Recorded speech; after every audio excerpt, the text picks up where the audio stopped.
Welcome back to the channel. We're going over the SP 500, the Nasdaq 100, exactly how we're moving. We had some big news coming out today and what I see happening over the next few days and weeks on the market.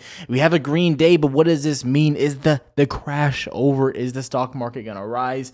Is the recession going on? We need to talk about everything in detail. Now, if you are not already subscribed, I recommend you consider doing so. I'm uploading videos every single day on the market, exactly what you need to be seeing and telling you the key ranges for day trading. So what we're going to do first is get into the S&P 500, and I'm going to go back over to that heat map really quick to show you exactly what's going on here. Now, basically on the day, this is how you've traded, right? I'm going to just highlight this area to show you the whole day. This is today's trading day. It's a 5-minute chart to really break things down. I'm going to get rid of the VWAP and the 9MA just so you can see a little bit more clearly, but this is how you've traded. Now, basically at this top and this bottom range, and you had a few wicks this morning, but ultimately this is where you stayed in between. I made a comment on Twitter. If you're not following me already, this was the comment, and it's really how I view the whole day.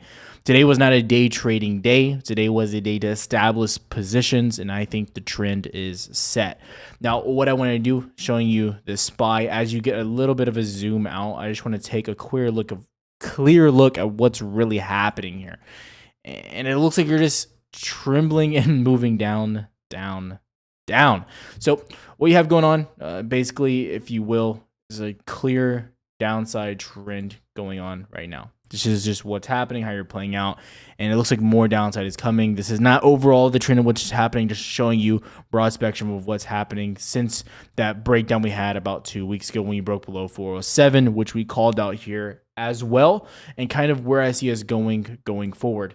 Now, what I want to do is highlight the key areas of where you were today and kind of the very bad situation I do believe we are in. Now, first thing I want to do is highlight the previous lows that you had back here at around 370, which you can see we dropped right down to it and never even retested, not even on today's push up. Then what happened? You came back to right here. This is kind of that demand zone we have now made up here. You keep hitting there. 1, 2, 3, 4, 5, 6, 7 roughly touches and rejections continuously. 4 of which were today. 1, 2, 3, 4.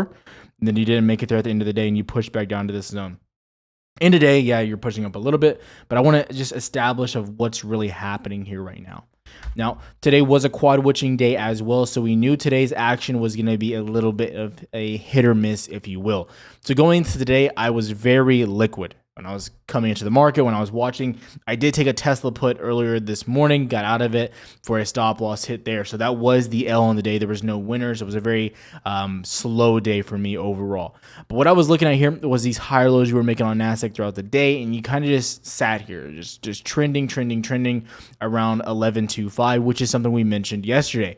Now, what did I say yesterday? I said if you get above 11.25, I'm not looking to day trade. It's just not worth it. The puts aren't worth it. Go watch the video yesterday. We mentioned it. I said if you got above there, it just wasn't worth the day trades. And then you kind of held there throughout the rest of the day. Now, why am I still bearish? Things like that. Now, what I want to address is primarily ES, and this is going to be the S&P futures. As you look here, you can really see what happened, and in my opinion, it really highlights how the market's going to be moving going into Tuesday. Monday is a holiday, so we won't have that going on. Basically, since market open, our CVD and volume remained green and stayed at relative highs until the end of the day.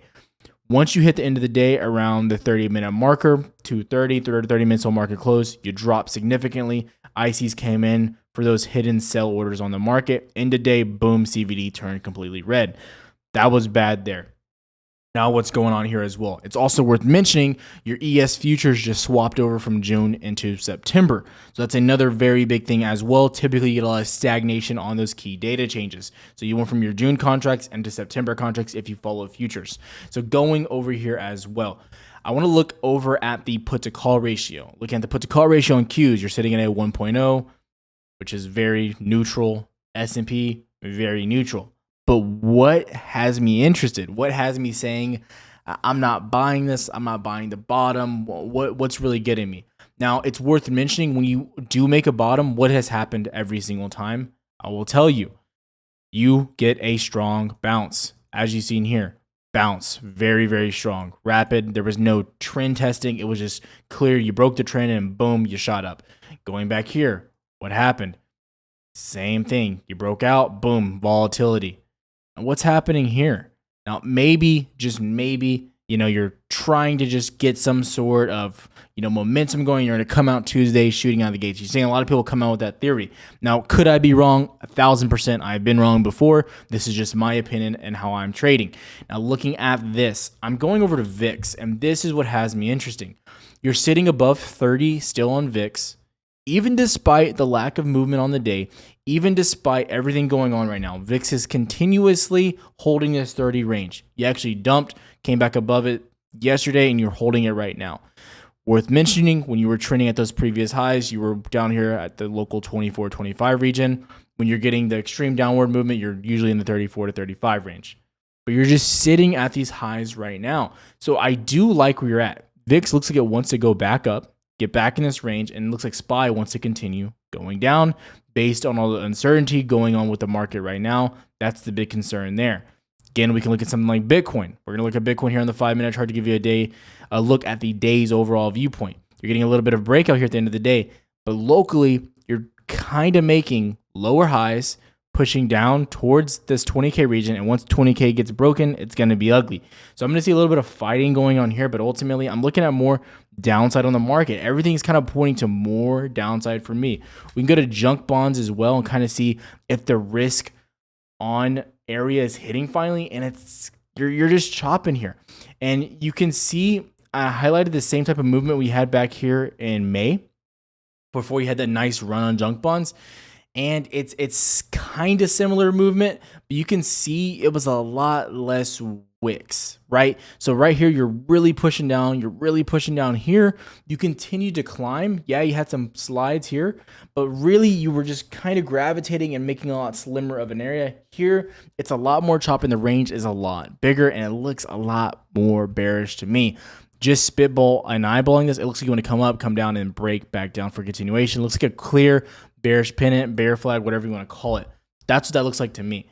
The plays that I looked at. Now, typically in these videos, I don't like to talk about the specific plays that I got into. I typically talk about things that I like and other variables like that. Now, something I like Tesla right now. I think Tesla looks good overall. Coming to about the 4-hour chart. I'm sorry, the chart is not super clean, but you have not tested these lows yet. Ever 622 all the way. You got very close, but you did not get the test yet.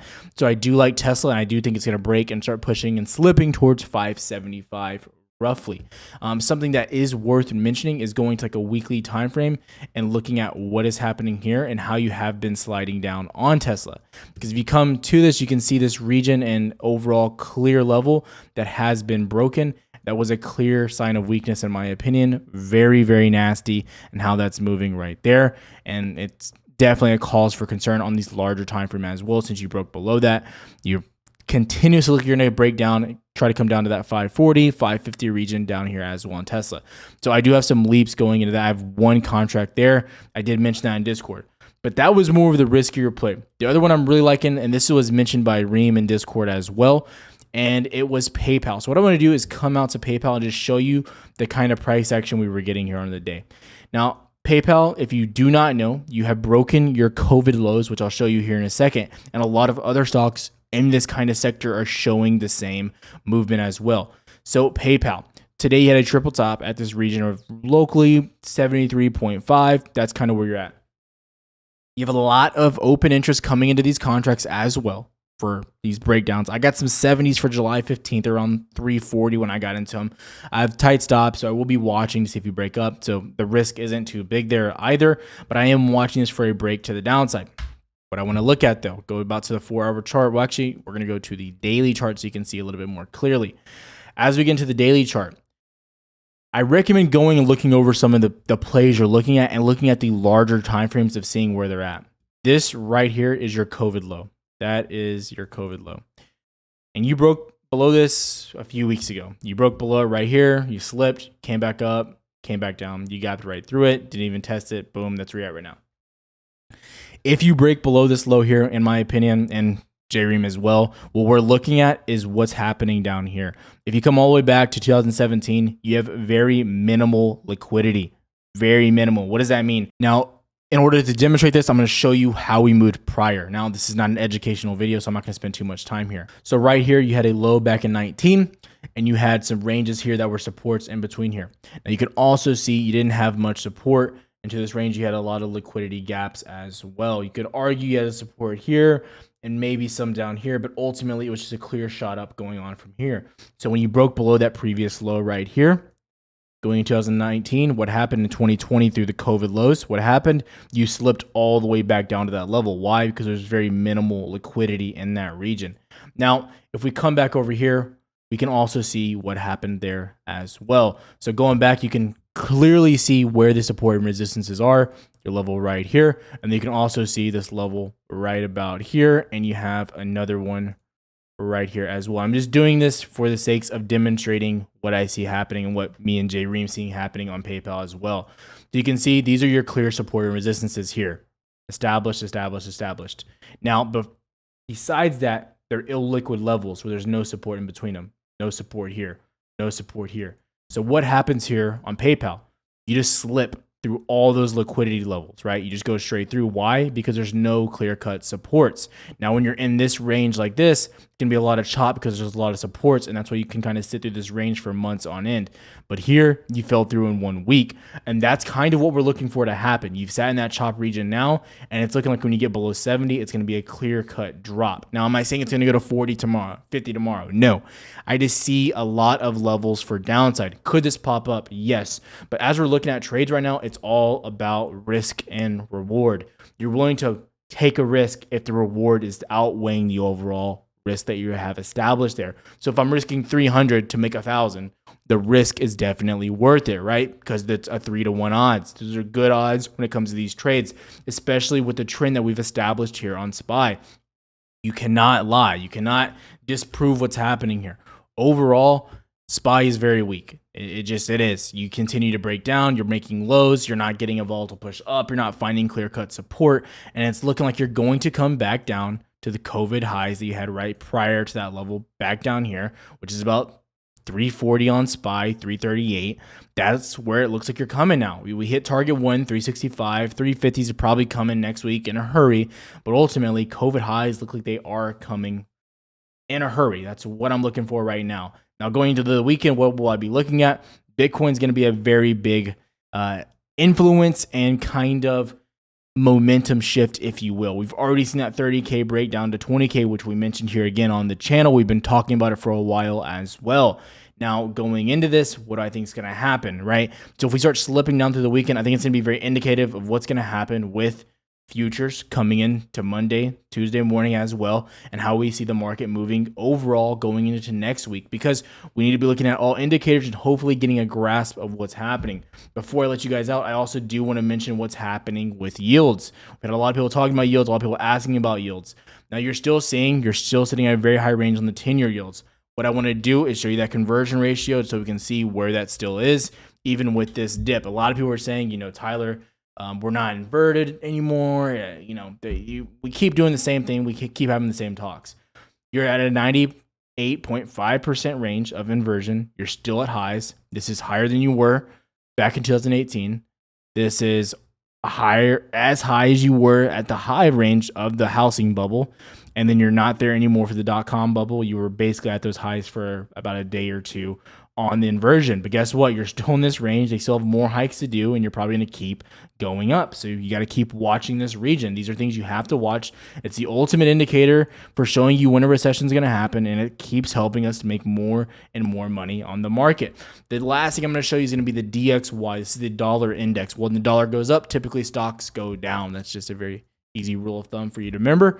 And if you look at the DXY, when you get that 75 rate hike, I just want to show you what happened before I let you out. You had a massive drop on the DXY. So if we come back, this is where you overall had your rate hike right here.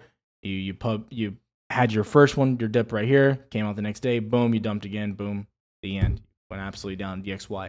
What's happening with DXY though right now?